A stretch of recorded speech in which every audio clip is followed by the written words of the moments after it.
El día domingo estuvimos viendo para qué fuimos llamados por el Señor.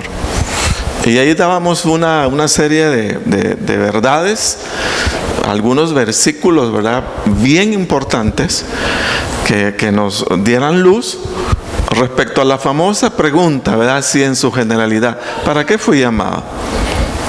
Entonces decía el apóstol Pablo que fuimos llamados para obedecer a la fe en el Señor, ¿verdad? Entonces, así como de manera sencilla. Entonces, retomando, vamos en esta noche a hablar sobre el tema. Yo le puse cómo se mide la esclavitud, pero pudiera ser más bien, para ser más claro, obediencia versus esclavitud. ¿Qué relación tienen ellos? Quiero comenzar diciendo que viviendo bajo la ley, se daba el caso que si alguien pecaba y se arrepentía, tenía la oportunidad de presentar ofrenda o sacrificio de animal a través de un sacerdote, ¿verdad?, a Dios, y de esta manera dice que su pecado quedaba cubierto por la justicia divina. Si la práctica del pecado era repetitivo, intencionado, y no había muestra de un arrepentimiento, entonces la persona podía quedar condenada, o de hecho quedaba condenada por la ley misma a la muerte. Nosotros vemos algunos casos, como por ejemplo decía, el caso de la mujer adúltera, ¿verdad?, que dice que si alguien era encontrado, o sea, en pleno adulterio, entonces lo que hacían era apedrearlo. O se habla también de aquel hijo rebelde, y hay otras formas ahí que encontramos en el Antiguo Testamento, donde la condena directa al pecado, ¿verdad?, cuando no había arrepentimiento, era directamente la muerte, ¿verdad? O sea, así como lo oímos, lo escuchamos, bajo la ley. Ahora, ¿qué ocurre bajo la gracia? Bajo la gracia, fíjese, todo castigo por el pecado fue cubierto en el sacrificio del Señor Jesucristo. Y quien busque su restauración y perdón de parte de Dios puede hacerlo suplicando a través de la oración. Y la palabra dice, óigase bien, que si confesamos nuestros pecados, Él es fiel y justo para perdonar nuestros pecados y limpiarnos de toda maldad. Entonces, es una forma distinta. Bajo la ley, todo el peso de la condenación, ¿verdad?, salvo si la persona quería ser restaurada, entonces venía y presentaba ofrenda, ¿verdad?, sacrificio a Dios, y así se cubría la justicia divina. Pero bajo la gracia, óigase bien, yo voy a repetir, bajo la gracia, todo castigo por el pecado fue cubierto en el sacrificio del Señor Jesucristo. Y quien busque su restauración y perdón de parte de Dios puede hacerlo suplicando a través de la oración. Mire la gran diferencia. Y lo que dice la palabra del Señor es que si confesamos, dice, nuestros pecados, fíjese, Él es fiel y justo para perdonar nuestros pecados y limpiarnos de toda maldad. Entonces hay una gran diferencia. Y de hecho es un gran privilegio el que tenemos hoy día. Todo, fíjese, producto de que el Señor pagó por nosotros, ¿verdad?, por cada uno de nosotros, nuestros pecados. La condena de nuestros pecados en la cruz. Él los absorbió, Él los pagó. Y ahora, repito, cada uno de nosotros a través de la oración podemos buscar esa restauración. Ya no tengo que estar presentando ningún animalito, ningún sacrificio, porque ya el sacrificio fue hecho por el Señor Jesucristo. Entonces es una cosa lindísima. Todos los que estamos en el Señor vivimos bajo la gracia y bajo un esquema y ambiente de vida lindísimo, hermano, así como lo oye, lindísimo. Ahora, siendo que en la gracia hay perdón para nuestros pecados, por la confesión, ¿verdad?, sincera delante de Dios, y no hay necesidad de hacer más cosas, surge entonces la pregunta: ¿podemos seguir pecando siendo que ya no estamos bajo la ley, sino estamos bajo la gracia de Dios? ¿Podemos seguir practicando el pecado siendo que, si el pecado de todos los hombres ya fue pagado en la cruz por el Señor? Entonces surge la interrogante: ¿podemos seguir pecando? Quiero decirles que esta disyuntiva la aclaró el apóstol Pablo. ¿Qué debía suceder en la vida de un cristiano en pleno conocimiento de la gracia de Dios a través de Cristo Jesús?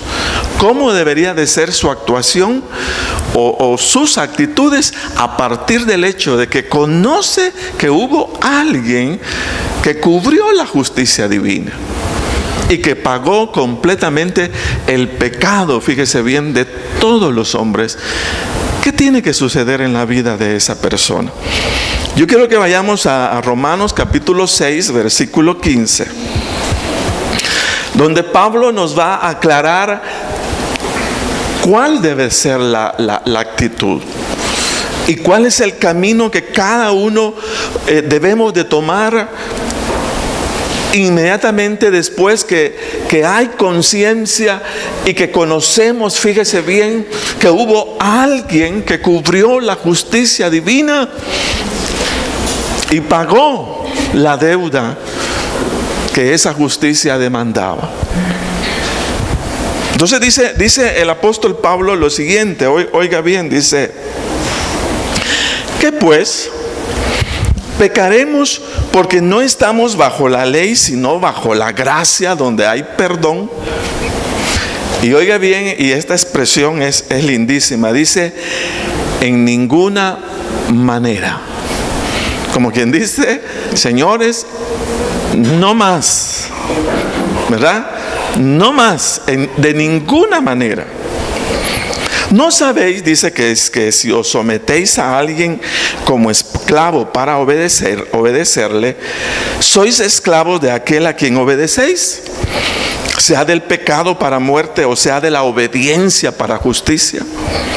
Pero gracias a Dios que aunque erais esclavos del pecado, habéis obedecido de corazón a aquella forma de doctrina a la cual fuisteis entregados, y libertados del pecado, vinisteis a ser siervos de la justicia. Entonces Pablo quiere que captemos y entendamos, fíjese bien, ¿qué sucede? ¿Qué le sucede a la vida de un creyente que, con pleno conocimiento de la gracia de Dios en Cristo Jesús, entendiendo que ahí se pagó sus pecados, continúa practicando el pecado o la desobediencia delante del Señor? Pablo quiere que entendamos eso. El apóstol Pablo dice que la gracia o perdón de nuestro Dios a través de la sangre del Señor Jesucristo, oiga bien, en ningún momento debería empujarnos a pensar que podemos continuar con la práctica del pecado simplemente por el hecho que hay perdón y que la justicia de Dios ya fue cubierta. Dice: no piensen de esa forma. No piensen que porque ahora es fácil la restauración, ahora es fácil la manera como volvemos a enlazar con la comunión con Dios, podemos seguir en una vida en la práctica del pecado. No lo piensen de esa forma. Pablo dice no. Pablo dice que quedarse practicando el pecado nos trae una grave dificultad. Y es que nuestra obediencia o práctica al pecado nos hace esclavos del pecado. Y el resultado de dicha práctica es la muerte espiritual. Entonces, como quien dice, no relacionen, ¿verdad? O sea, no hagan coincidir eso. Si la gracia, si entras a la gracia de Dios, no puedes continuar practicando lo que ofende o lo que Dios rechaza. Y lo que Dios rechaza, fíjese bien, se llama pecado. Ahora, yo siempre estoy como tratando de que captemos este punto. ¿Hasta dónde realmente afecta? ¿O hasta dónde es ofensivo? Fíjese bien, hasta dónde la expresión afecta la justicia divina nuestro pecado. Entonces, captar o entender lo siguiente. Una cosa, hermanos, es el error. Yo se los he dicho, me equivoqué. Hay un error. Y todos erramos, hermanos, ¿verdad? Todos nos equivocamos. Pero no hay que confundir el error con el pecado.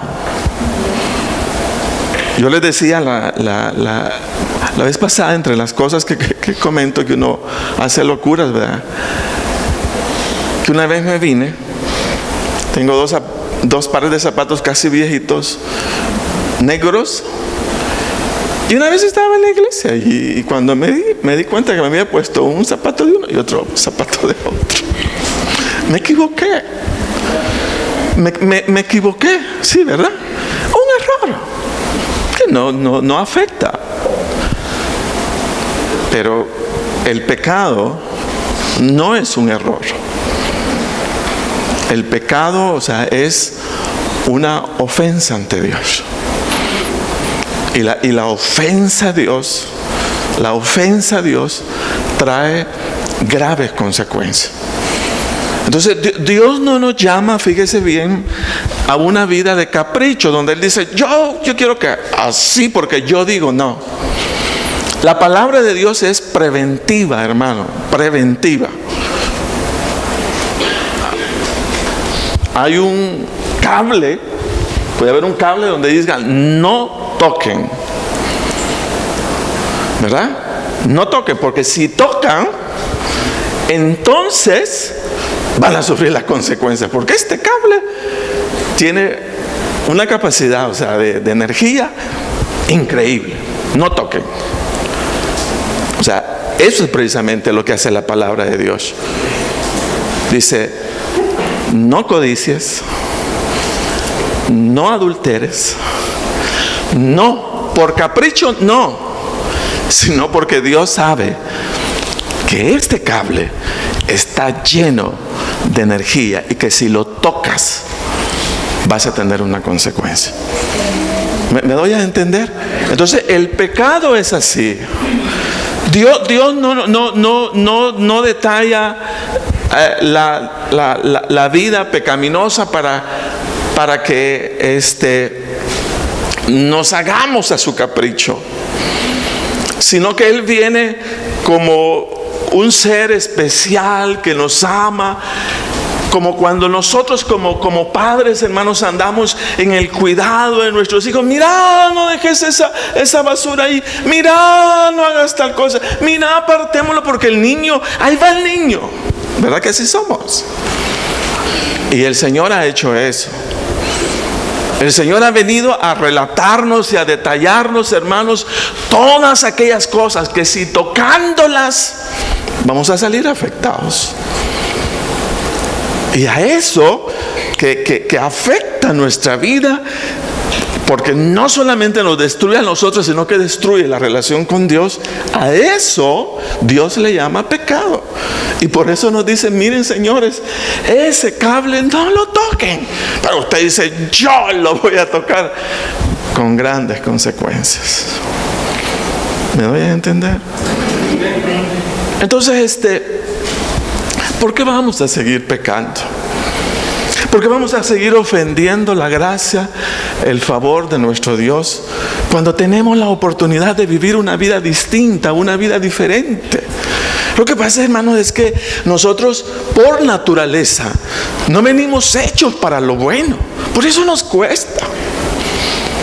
Por eso nos resistimos. ¿Por qué? Porque nuestra conducta natural de ser, por naturaleza, esa tendencia pecaminosa que hemos heredado de nuestro padre, ¿verdad?, Adán, en lo físico. Entonces, tiene su manera de ser.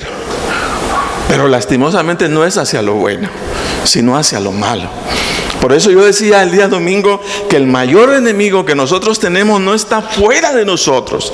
Muchas veces nosotros decimos es el diablo. No es el diablo, es mi naturaleza pecaminosa, dura, difícil de moldear para mí mismo. Fíjese, dura. Y eso no me lo van a contar, yo lo sé. Yo peleo con mi naturaleza pecaminosa, ¿verdad? Entonces, captar esa parte, pero lo bueno de decir en esta noche es que hay gracia de Dios en Cristo Jesús para todos los que buscamos al Señor. Amén. O sea, eso es importantísimo. Eso es buenísimo. Y Pablo dice, miren, señores, no se vayan a quedar ahí.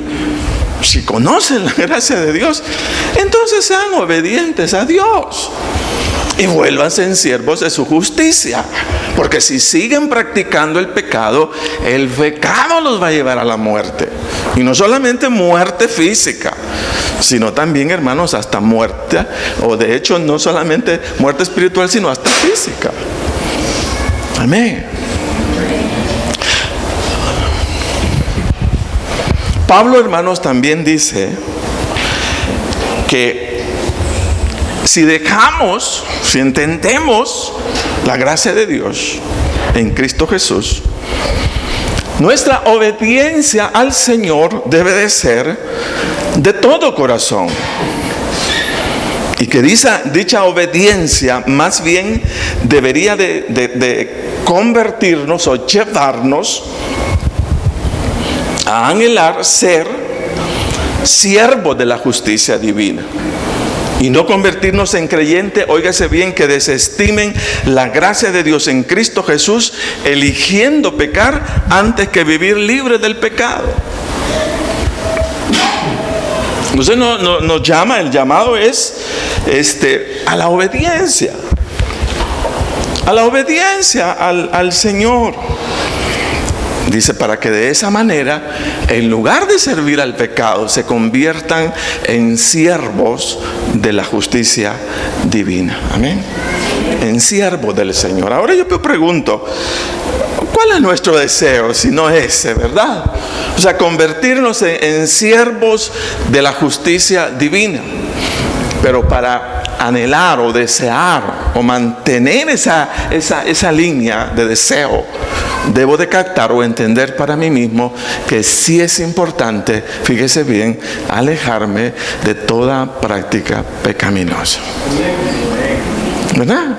Entonces, porque no caminan juntas de ninguna forma, de ninguna manera. Ahora, será la obediencia, hermanos, la que marque el ritmo de nuestro destino espiritual. Ya sea que elijamos vivir en esclavitud pecando, o vivir como un siervo de Dios, amándolo y obedeciéndole de todo corazón. Será la obediencia, fíjese, la que marque el ritmo de nuestro destino espiritual. Según sea lo que practique en el diario vivir, hacia ahí estará dirigido mi destino. Si mi destino es la obediencia a la palabra, entonces captar o entender, pues, ¿verdad? Que mi vida sigue la línea hacia la muerte espiritual e incluso hasta la muerte física. Entonces será la obediencia la que marque el ritmo de nuestro destino espiritual, ya sea que elijamos vivir en esclavitud pecando o vivir como un siervo de Dios, amándolo y obedeciéndolo de todo corazón. Ahora, quiero decirles que este es el dilema que todo cristiano debemos resolver. Este es un dilema que todos debemos resolver para nosotros mismos, tarde o temprano. Y cuando digo dilema a resolver, es que vamos a tener que razonarlo, vamos a tener que pensarlo y vamos a tener que sentarnos con nosotros mismos para indagar cuál es nuestro deseo. ¿Qué es lo que realmente hay en nuestro corazón muy internamente? Y decidirlo, y anhelarlo, y desearlo. Muchas veces nosotros no hacemos eso. Y la falta de decisión crea vacíos en la vida. Crea dilemas y crea incertidumbres. ¿Por qué? Porque no hay una decisión.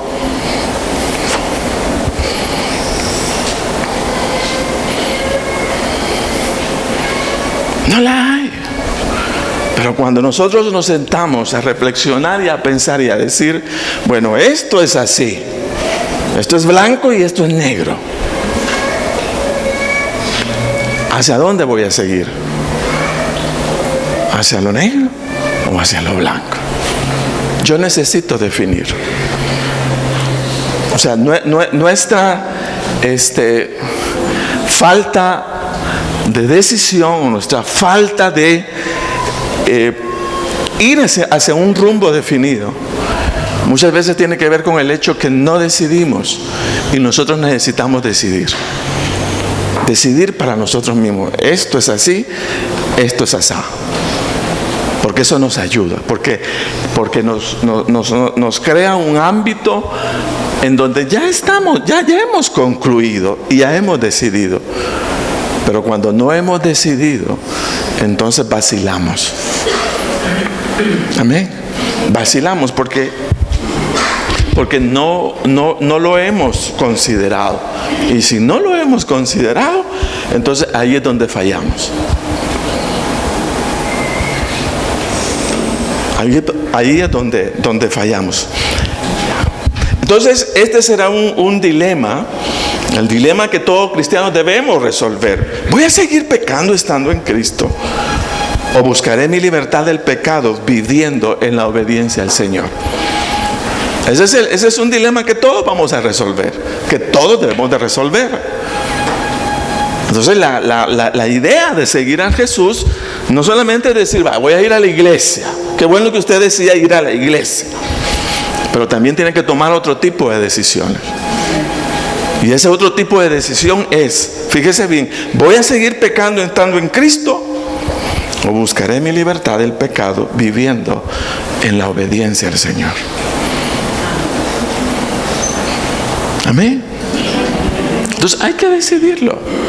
Hay que definirlo y hay que decidirlo. ¿En dónde voy a depositar mi obediencia? Es otra. ¿En dónde voy a poner mi obediencia? ¿A quién le voy a entregar mi obediencia? ¿Al pecado, dice? ¿O a la justicia divina? Entonces son cosas que hay que definirlas, porque eso me va a ayudar en mi caminar, para que no haya incertidumbre, sino que para que haya intencionalidad y para que haya definición dentro de mí. Pero repito, son cosas que de repente no las hacemos. Pero si el Espíritu Santo a lo mejor en estos días lo levanta, o puede usted estar con el Señor, con el Espíritu Santo ahí en un cuarto, en un lugar específico, reflexione, piense y decidamos sobre cosas semejantes. Mire, quiero decirles lo siguiente. Oiga bien y mire, veamos acá. Nuestro deber Nuestro deber como hijos de Dios es otorgarle todo el valor a la gracia o a la justicia divina y mostrar nuestra gratitud al Señor por haber cubierto, fíjese, nuestra gratitud al Señor Jesucristo por haber cubierto la justicia divina pagando mi pecado en la cruz, para tener hoy vida eterna en Cristo. Amén. O sea, el pueblo cristiano es un pueblo agradecido. El pueblo que capta y entiende la gracia de Dios que fue derramada en Cristo Jesús, dice que es un pueblo que se transforma en un pueblo agradecido con Dios. Muchas personas, hermanos, reciben al Señor, piden un milagro y cuando no se lo reciben, entonces se van porque dice Dios no contesta. Pero no entienden toda la gracia que ha sido derramada en Cristo Jesús. Entonces nosotros debemos de vivir siempre agradecidos, independientemente si recibamos una respuesta o no recibamos una respuesta del Señor. Debemos tener gratitud. Porque, hermano, el máximo regalo, la expresión, ¿verdad? O sea, de amor de nuestro Dios ya se dejó ver en Cristo Jesús al morir en la cruz del Calvario. Independientemente si me da una respuesta o no me da una respuesta. Entonces ya tenemos esa bendición en el Señor. Entonces el pueblo de Dios debe ser un pueblo agradecido. Y debemos volvernos, dice, a la obediencia al Señor.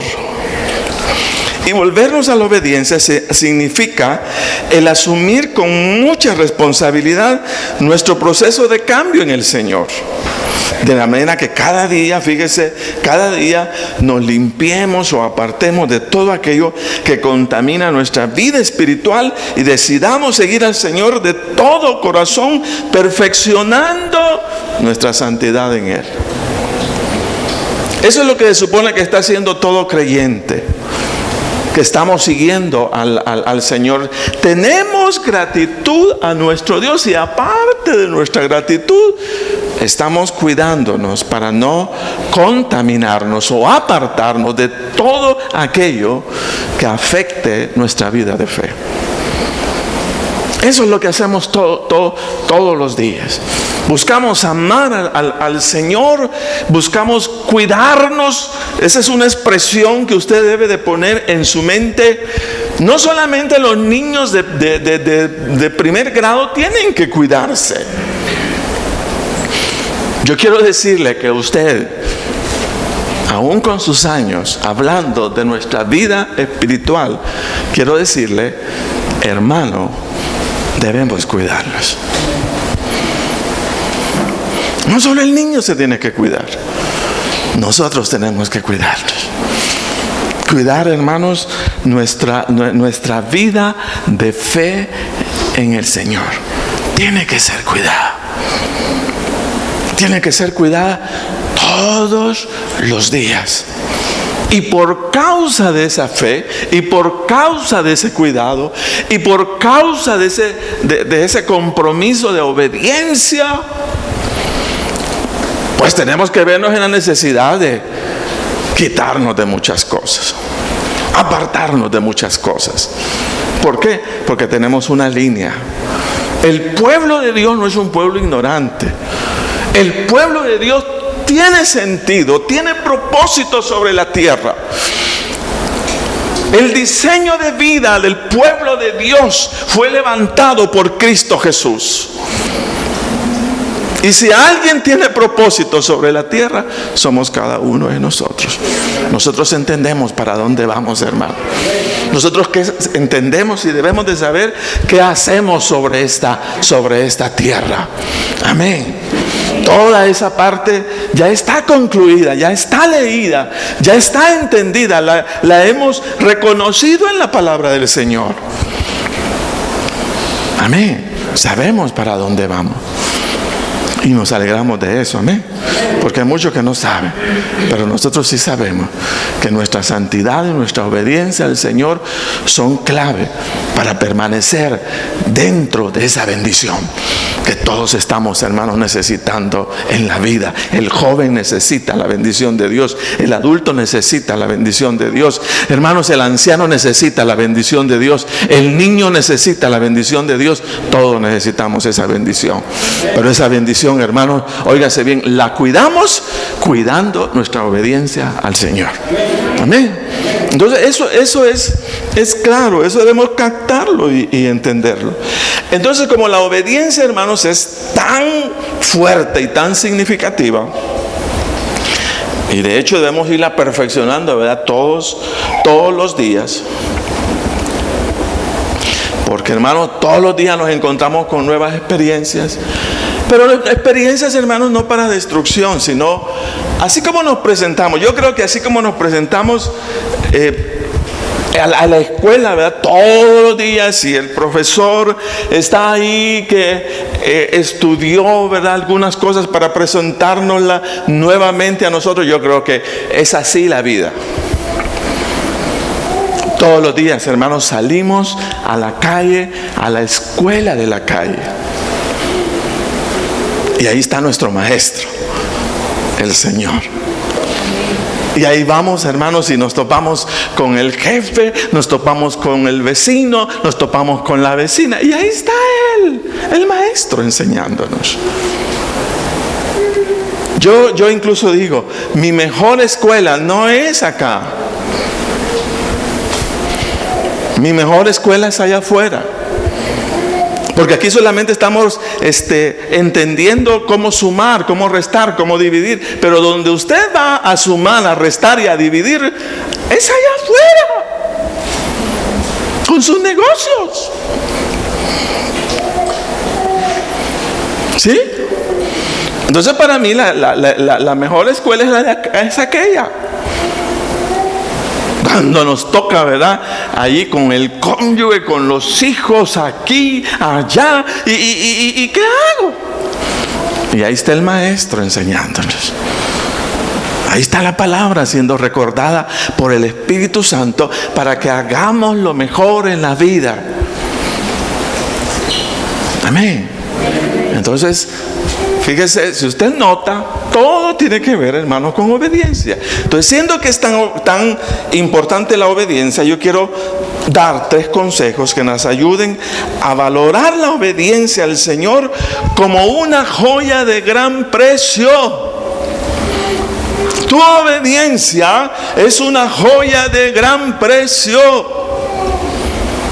Tu obediencia es una joya de gran precio. Tu obediencia es una joya de gran precio. Así como lo oyes. O sea, si algo va a resplandecer como oro y como joya linda, preciosa, va a ser tu obediencia al Señor. Se va a hacer notar, hermano. Se va a hacer notar por todos y por todos. Porque no se puede esconder. Cuando te la pongas, todos la van a ver. Y todos se van a dar cuenta y decir, yo quiero ser como él. ¿Verdad? Porque lo que anda llevando me gusta. Me gusta su obediencia. Me gusta su rectitud. Me gusta su manera de ser. Me gusta. La obediencia es una joya de gran precio en la vida, que es, hermanos, admirada en la empresa, es admirada en la escuela, es admirada en la calle, es admirada por todos lados.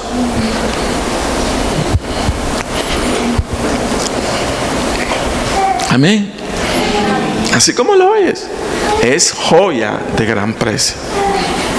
Y todos la admiran, todos admiran. Todos la van a admirar de tu vida. Entonces, número uno, ¿por qué es importante valorar la obediencia? Mire, entender que la obediencia al pecado o a la práctica del pecado no es más que la demostración al mundo de nuestra esclavitud espiritual para muerte.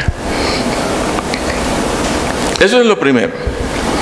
Si vas a mostrar algo al mundo, que sea tu obediencia al Señor. Pero si reflejas atadura o práctica a una vida pecaminosa, entonces lo que le estás diciendo al mundo es que tu vida es una vida de esclavitud que camina hacia la muerte. Hacia la muerte. Mire, en donde como esclavo, óiganse bien, como esclavos del pecado no existe Dios. En donde no existen leyes, principios o mandamientos por obedecer, sino lo que existe es una alianza directa con la carne, el mundo y con el diablo, los cuales no tienen interés en obedecer al Señor, sino únicamente buscar la satisfacción personal en aquello que se hace. La persona que vive en esclavitud espiritual, atada al pecado, entonces no tiene interés en Dios, no tiene interés en agradar el nombre de Jesús, no lo tiene en lo absoluto, o sea, para nada. Más bien los esclavos, fíjese, del pecado en el diario vivir, yo diría, de acuerdo a mi manera de ver, son aquellos que andan en la búsqueda de la felicidad de la vida.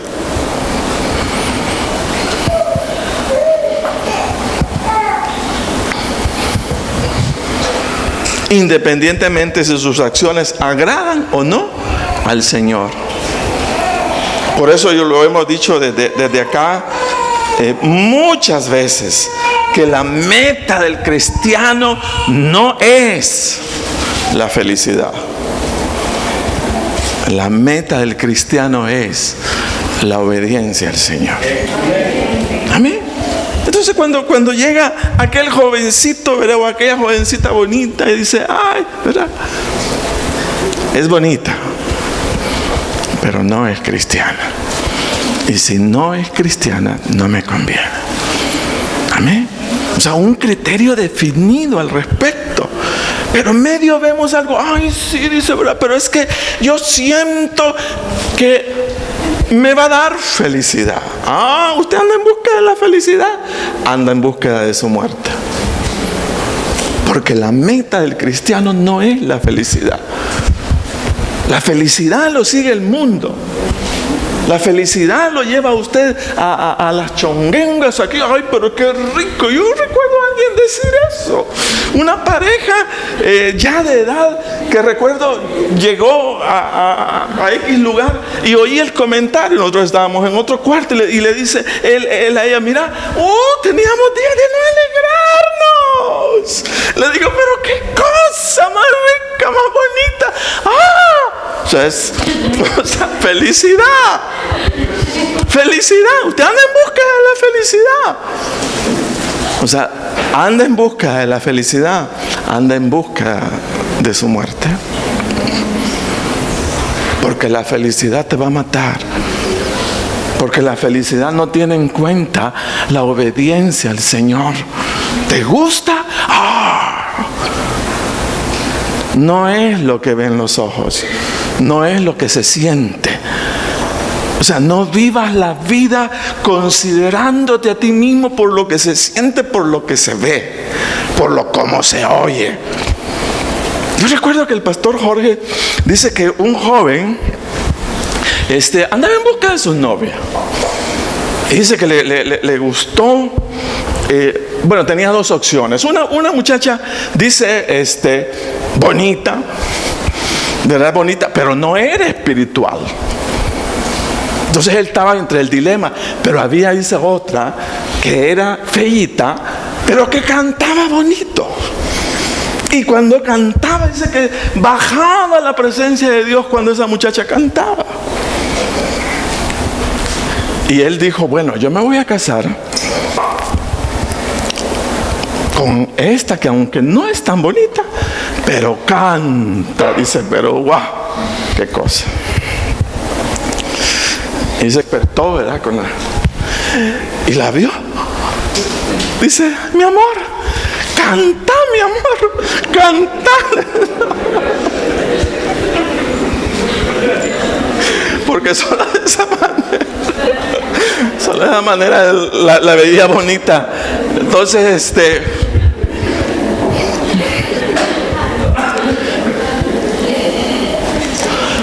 no siga la felicidad. No siga la felicidad. No sigamos más bien la felicidad. Sigamos la obediencia al Señor. Y eso va a traernos grandes resultados. Amén. Grandes resultados. Grandes resultados. No se engañe, no se entrampe Dios en la vida. O sea, adquiera lineamientos así específicos, sabios, rectos, justos para su vida. Y no se salga de ahí. Dios honrará su vida. Dios honrará la vida de aquellos que amen la obediencia. Los honrará. Si el mundo no te honra por obediente, más bien te trata de tonto, de bobo. Pero ¿cómo es posible que tu vida se esté malgastando en una iglesia? Eso es lo que le dicen. No entiendo. Tienes 20 años, Señor. Deberías estar gozándote. No te pierdes de mucho. Como quien dice: ay, verdad que todo lo que está, ¿qué te vas a perder? Nada, Señor.